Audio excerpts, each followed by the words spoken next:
Alright, close your eyes for a second, or don't, if you're driving. Now, picture this: you wake up, stretch, and instead of the familiar glow of a sunrise, you open the blinds to see a brilliant, blue and white marble hanging in a pitch-black sky. That's Earth, by the way, looking like the most beautiful jewel you've ever seen. Downstairs, your kids are probably arguing, not over the remote, but over who gets the last packet of vacuum-sealed, sustainably grown cornflakes. Outside your window, a massive 3D printer, maybe the size of a city bus, is humming away, spraying molten moon dust, or regolith, if we're being precise, into the foundations of a brand new apartment block. Sounds like something straight out of a sci-fi novel, doesn't it? Well, that Tuesday morning is only 26 Earth years away. By 2050, the moon won't just be that distant, romantic orb in our night sky, or a place for flags and footprints from a bygone era of exploration. Oh no. It's going to be a thriving, self-running city, a true testament to human ingenuity, home to roughly 1,000 people. These aren't just temporary residents, these are people who were born on Earth, but who now proudly call Luna their home. In the next few minutes, we're not just going to talk about the city, we're going to virtually land inside it, walk its corridors, maybe even grab a synthetic coffee with the neighbors.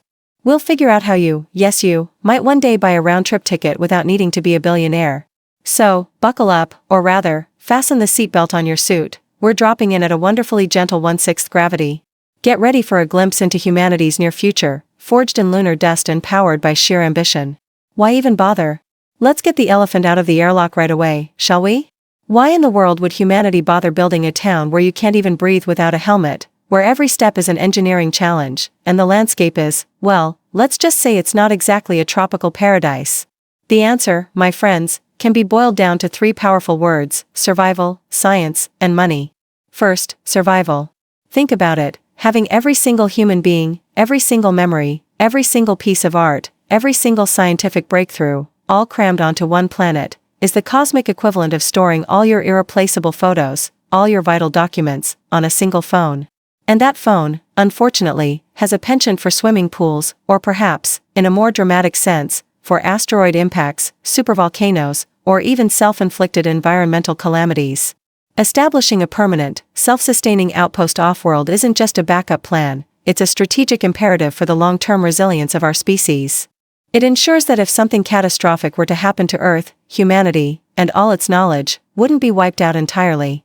It's an insurance policy, a bold statement that we refuse to put all our evolutionary eggs in one fragile, blue basket. It's about diversifying our cosmic portfolio, if you will, ensuring that our collective future isn't tied to a single point of failure. Then there's science. Oh, the science. The moon's airless, silent, and incredibly ancient crust isn't just barren rock, it's a pristine, undisturbed time capsule of solar system history. Imagine a library where the books haven't been touched in billions of years. On Earth, erosion, plate tectonics, and a bustling atmosphere have erased much of our planet's early story. But on the moon?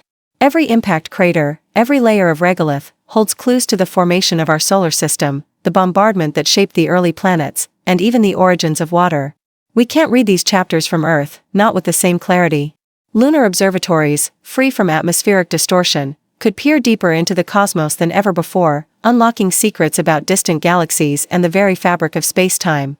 Plus, the low gravity offers unique opportunities for material science, physics, and even biology experiments that are simply impossible to conduct on Earth. We could discover new forms of life, or at least new ways for life to adapt, in these extreme environments. And finally, money. Let's be honest, grand visions often need a solid business plan. The moon isn't just a scientific outpost, it's the ultimate logistics hub, a strategic pit stop for the burgeoning space economy. The key resource? Water ice, found in abundance at the lunar poles. This isn't just for drinking, it's for fuel. Split water, H2O, into hydrogen and oxygen, and you have rocket propellant. Here's the kicker, launching fuel from the moon costs 1/40th the price of lifting the same amount from Earth. Why? Because the moon has significantly lower gravity, a mere 1/6 of Earth's pull, and virtually zero atmosphere, which means no air resistance. If humanity truly plans to open a delivery route to Mars, or to asteroid mining operations, or even just to service orbital infrastructure, the first logical step is to open a warehouse, a gas station, and a repair depot on the moon. This isn't just about reducing costs, it's about enabling missions that are currently prohibitively expensive or technically unfeasible. The moon becomes the ultimate staging ground, a cosmic petrol station for the stars. It's a game changer, economically speaking, turning the moon into a vital node in humanity's expansion across the solar system. The brutal truths. Now, before we get ahead of ourselves and start moving the first couch into our lunar apartment, let's talk about the cold, hard realities. Because building a city on the moon isn't just about finding a good spot, it's about conquering an incredibly hostile environment.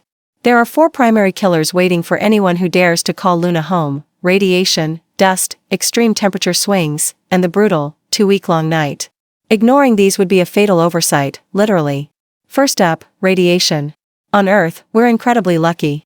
Our planet has a robust magnetic field and a thick, protective atmosphere that act like a giant, invisible umbrella, deflecting harmful galactic cosmic rays, GCRs, and solar storms. These high-energy particles are constantly bombarding space, and on Earth, we barely notice them. But the moon? It's naked. Completely exposed. Galactic cosmic rays, originating from distant supernovae, are a constant threat, capable of damaging DNA and increasing cancer risk over long exposures. Then there are solar particle events, SPEs, massive bursts of radiation from the sun, unpredictable and potentially lethal in a matter of hours. Without proper shielding, prolonged stays on the lunar surface would be a death sentence, or at the very least, lead to severe health consequences. This isn't just a minor inconvenience, it's a fundamental challenge that demands innovative solutions for long-term human habitation. Next, lunar dust. Oh, the dust. Forget the benign dust bunnies under your bed. Lunar dust, or regolith, is a menace of epic proportions. It's not like Earth dust, smoothed by eons of wind and water. Lunar dust is created by micrometeorite impacts, meaning each particle is incredibly fine, finer than talcum powder, but also incredibly sharp, like microscopic shards of glass. And it's electrostatically charged, so it clings to everything: suits, equipment, habitats, with an almost magnetic tenacity. Imagine glitter after a birthday party, but instead of just being annoying, it's abrasive, gets into seals, clogs mechanisms, scratches optics, and can even cause respiratory problems if inhaled. Astronauts from the Apollo missions described it as smelling like spent gunpowder and causing issues with their equipment. It's a persistent, insidious threat that can degrade systems, compromise health, and make maintenance a constant battle. Mitigating its effects is paramount for any sustainable lunar presence. Then we have the temperature swings. Earth enjoys a relatively stable climate thanks to its atmosphere and rapid rotation. The moon, however, rotates slowly and has no atmosphere to trap heat or distribute it. This means that during the 2-week-long lunar day, temperatures can soar to a scorching 120 degrees Celsius (250 degrees Fahrenheit), hot enough to boil water. Conversely, during the equally long 2-week lunar night, temperatures plummet to a frigid -170 degrees Celsius (274 degrees Fahrenheit), cold enough to freeze almost anything. This colossal temperature differential, a swing of almost 300 degrees Celsius, puts immense stress on materials, electronics, and any exposed infrastructure. It demands robust thermal management systems, specialized alloys, and cunning architectural designs to keep inhabitants and equipment within operational limits. Without addressing this, materials would crack, electronics would fail, and life support systems would simply cease to function.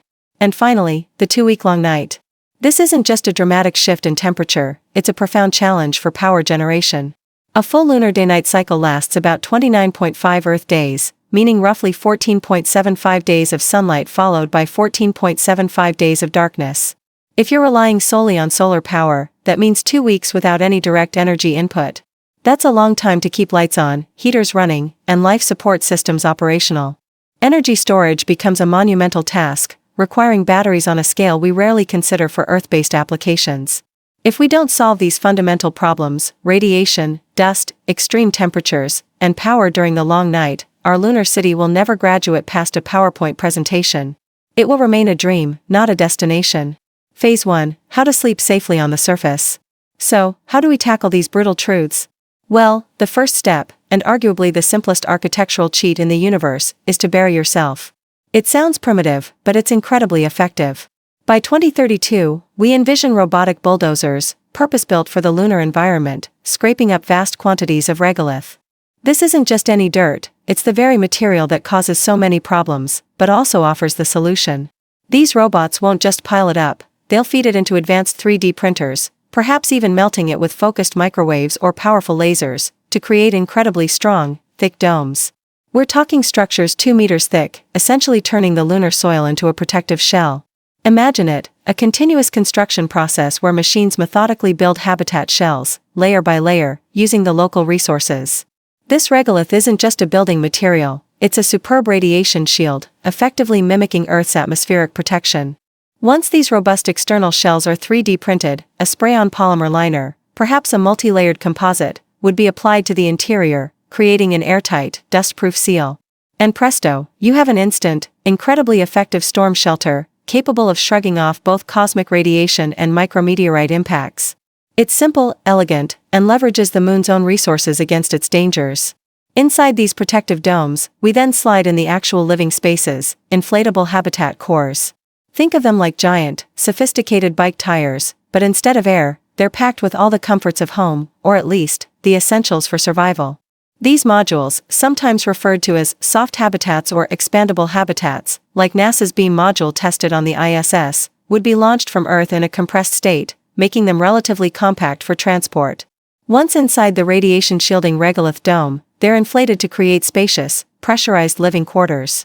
These won't just be cramped capsules, they'll house labs for scientific research, hydroponic shelves for growing fresh food, and comfortable living areas. The beauty of inflatable structures is their volume-to-mass ratio. You get a lot of living space from a relatively small launch package. The impact of this approach on radiation exposure is profound. With 2 meters of regolith shielding, the radiation dose inside these habitats drops to background levels, often lower than what a passenger experiences on a long-haul New York to London flight. You'd actually be safer from radiation inside your lunar home than you would be flying commercially across the Atlantic. That's a significant leap in safety and habitability. But there's a bonus, a delightful side effect of this buried architecture. That thick regolith shell doesn't just block radiation, it also acts as a massive thermal mass. Remember those killer temperature swings, the 300-degree difference between day and night? The regolith absorbs and releases heat incredibly slowly, smoothing out those wild fluctuations. This means the internal environment of the habitat remains far more stable and requires significantly less energy to heat or cool, making life support systems more efficient and robust. It's a truly ingenious solution, turning the moon's greatest liabilities into its greatest assets. Water, air, and the gift of polar ice. The moon, at first glance, looks like a bone-dry, desolate wasteland. For decades, we thought it was completely arid. But then, thanks to incredible advancements in orbital remote sensing, particularly around 2023, we got a game-changing confirmation. There are billions of tons of water ice locked away in permanently shadowed craters near the lunar South Pole. These craters are so deep and so close to the poles that the sun's rays never reach their floors, creating perpetual cold traps where ice, deposited by comets and micrometeorites over billions of years, has accumulated and remained frozen. This wasn't just a scientific curiosity, it was a discovery that fundamentally reshaped our approach to lunar colonization. It meant the moon wasn't just a rock, it was a resource hub. By 2035, we anticipate autonomous ice miners will be trundling across these frigid, shadowed landscapes. These aren't your grandfather's excavators, these are sophisticated, self-navigating robots, designed to operate in extreme cold and perpetual darkness. They'll use drills, shovels, and perhaps even focused microwave energy to extract the ice-rich regolith. Once collected, this precious material will be transported to processing plants where the ice is gently baked or sublimated, turning it directly into water vapor. This vapor is then piped into massive storage tanks, purified, and condensed into liquid water. It's a closed-loop system, designed for maximum efficiency and minimal waste in an environment where every gram counts. And what do we do with all that water? This is where the magic really happens. With surplus solar power, or perhaps even nuclear power, we can split that water, H2O, through a process called electrolysis. This chemical reaction separates water into its constituent elements, hydrogen, H2, and oxygen, O2. The implications are enormous. The hydrogen and oxygen can be cryogenically cooled and stored, becoming rocket-grade fuel, the very propellant needed for missions further into the solar system. 1 ton of ice, a mere fraction of what's available, can yield approximately 111 kilos of pure breathing oxygen and 907 kilos of high-energy propellant. This isn't just about survival, it's about making the lunar colony economically viable. The city won't just consume resources, it will produce them. It will pay its rent, so to speak, by becoming the ultimate filling station in the sky. Imagine satellites needing a top-up, or deep space tugs hauling cargo to Mars, stopping for gas on the moon instead of launching everything from Earth. This lunar gas station drastically reduces the cost and complexity of interplanetary travel. Suddenly, the moon isn't just a destination, it's a crucial stepping stone, a vital part of the logistical chain that enables humanity to become a true multiplanetary species. The gift of polar ice isn't just water, it's the key to unlocking the solar system. Keeping the lights on. Remember those brutal 2-week-long lunar nights? For a society accustomed to 24/7 power, that's a massive hurdle. Solar panels work wonderfully when the sun is up, converting sunlight directly into electricity. But 2 weeks of darkness? That absolutely murders productivity and makes continuous operation impossible without a backup. You can't just flip a switch and expect power to be there. The fix for this intermittent power problem isn't a single solution, it's a robust, hybrid grid. Think of it as a diversified energy portfolio. The primary source will still be solar panels, but not just any panels. These will be strategically placed on the rims of craters near the poles, where the sun practically never sets, or at least stays above the horizon for much longer periods. These peaks of eternal light are invaluable, providing a more consistent baseline of solar energy. These panels will be highly efficient, designed to withstand the harsh lunar environment, including the dust and temperature extremes. They'll likely be built with automated cleaning systems to ensure optimal performance. However, even with the best solar placement, there will still be periods of darkness or reduced sunlight, and the sheer energy demands of a growing colony, including the ice refinery and 3D print farm, are substantial. That's where small, modular nuclear reactors come into play. These aren't the massive power plants we see on Earth, these are compact, highly efficient fission reactors, roughly the size of shipping containers. Every laugh, every question, every small, illogical act of kindness.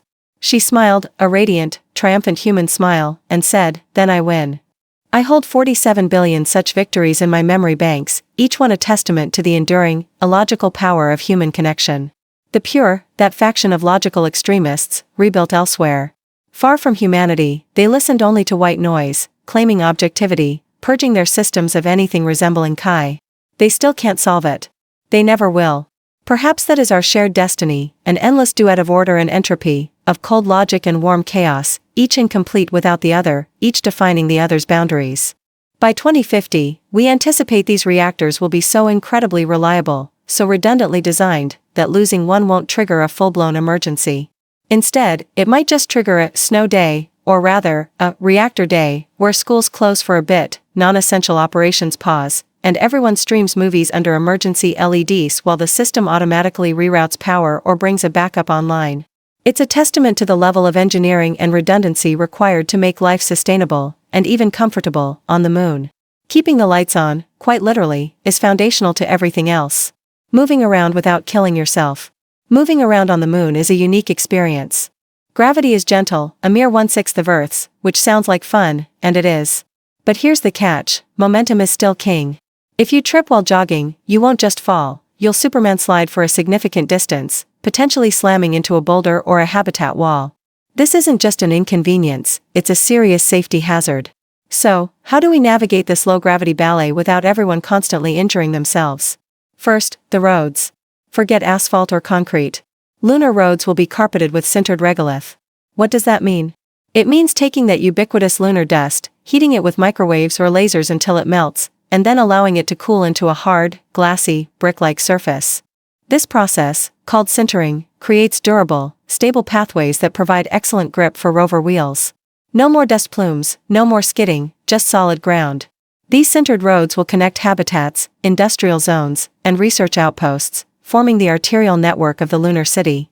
For longer distances, especially over uneven terrain or between different villages, surface rovers will still be essential. These won't be your slow, plodding scientific rovers. These will be pressurized, multi-wheeled vehicles, designed for speed and cargo transport, providing a safe, shirt-sleeve environment for passengers. But for truly efficient travel over craters and rough landscapes, we'll see the advent of pressurized hopper shuttles. It's an experience that's utterly impossible on Earth, a pure, unadulterated sensation of flight. The moon's tourism board, when it inevitably forms, will probably have a motto like, "Fall with style, then walk it off." It perfectly encapsulates the blend of exhilaration and practicality needed for lunar recreation.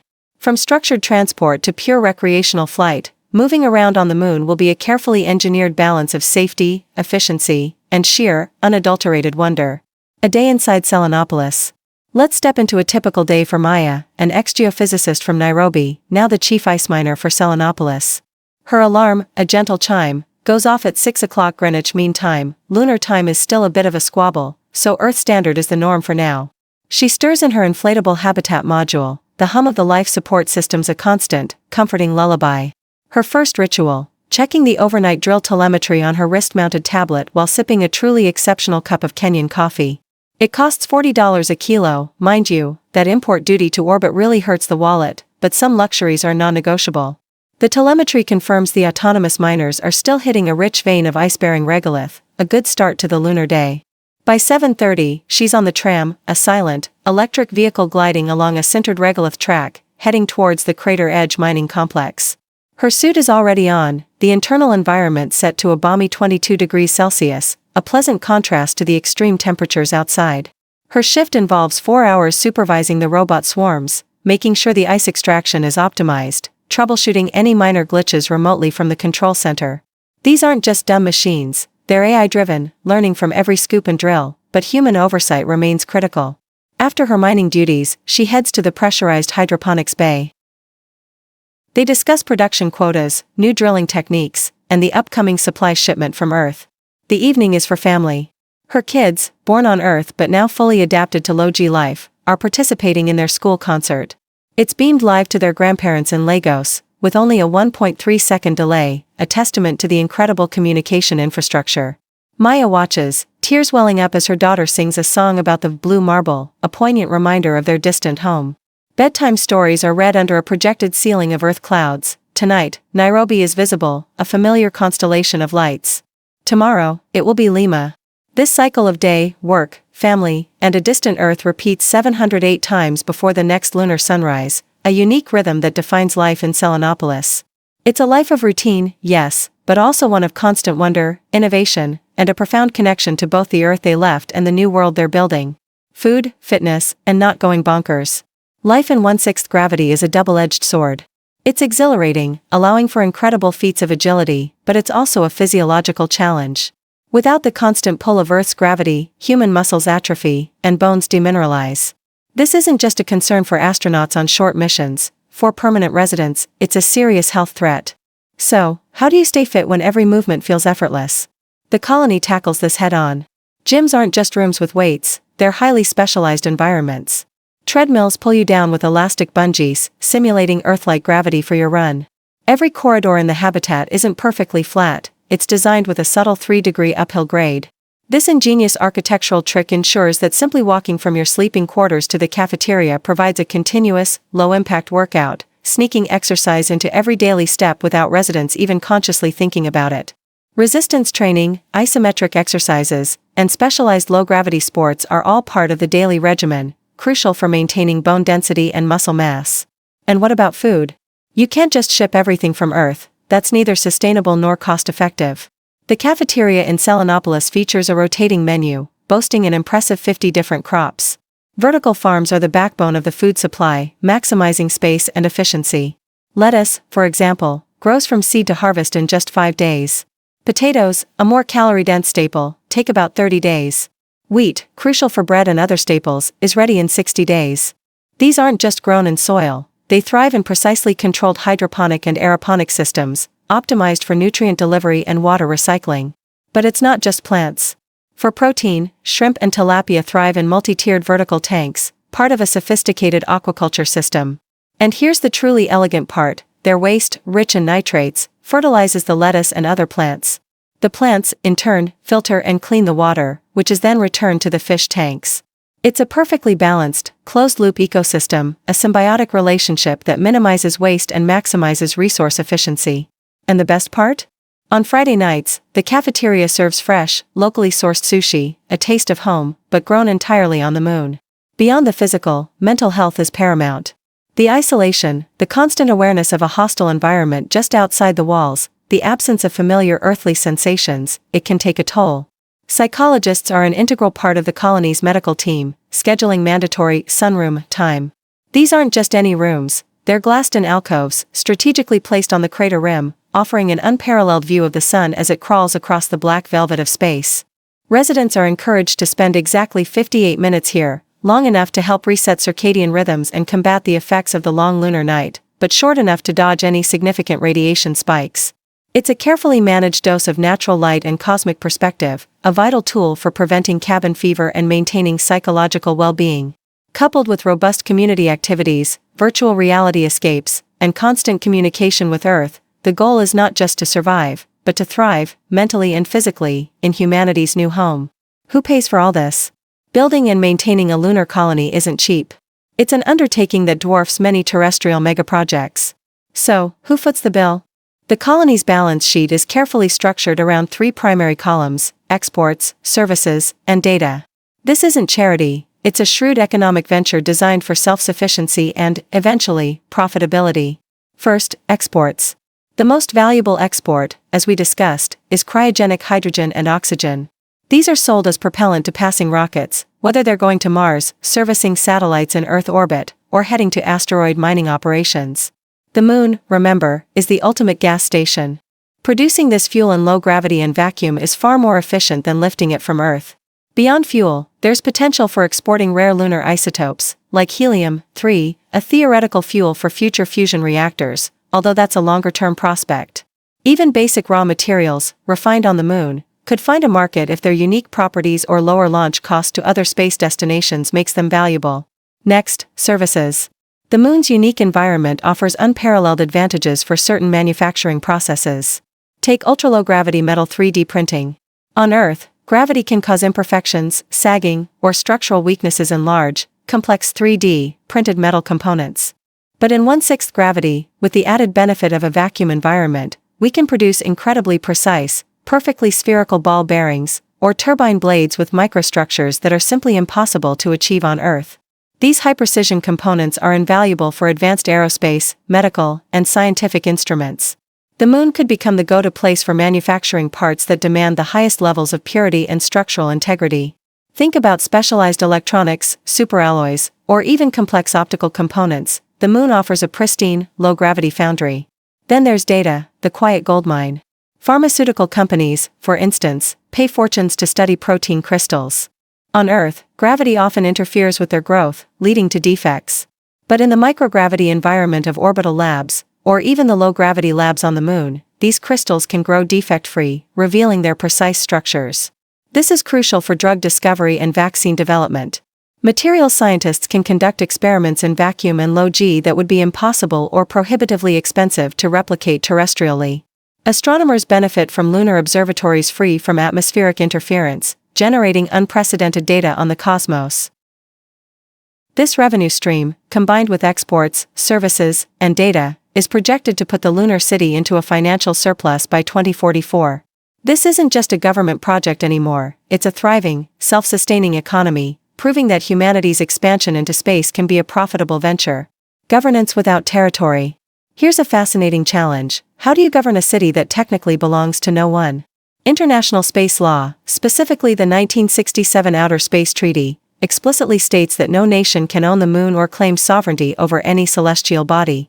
This is a crucial principle designed to prevent conflict and encourage cooperation in space. So, the lunar city won't be an American territory, or a Chinese one, or European. It's something far more innovative. Think of it like Antarctica, but on steroids.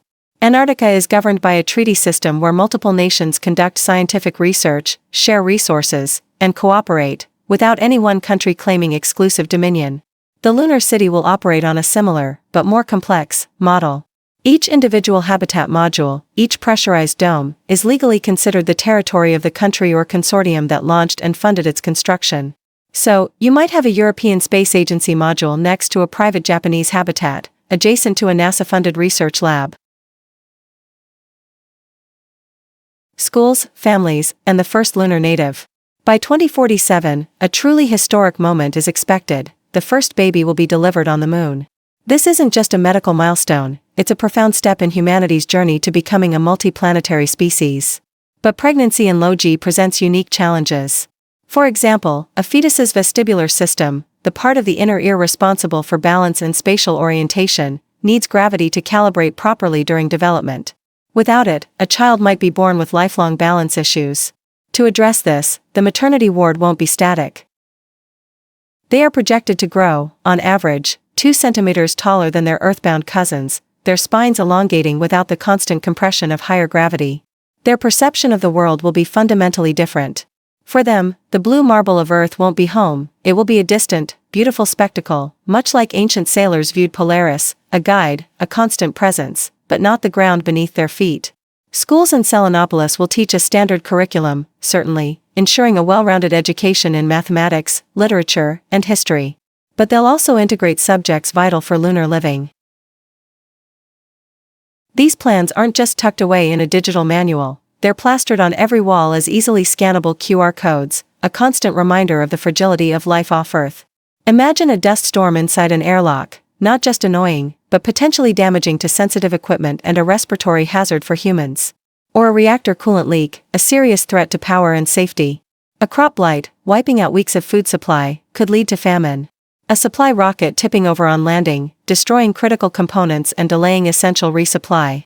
Or, perhaps most insidious, a psychological meltdown among residents, brought on by isolation, stress, or the sheer enormity of their situation.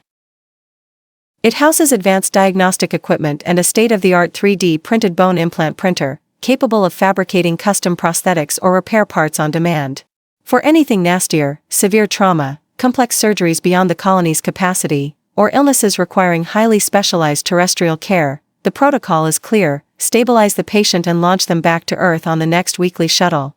This means a constant medical readiness and the ability to quickly prepare for emergency transport. Insurance premiums for lunar residents are, understandably, steep. Living on the moon is not for the faint of heart, nor for the financially reckless.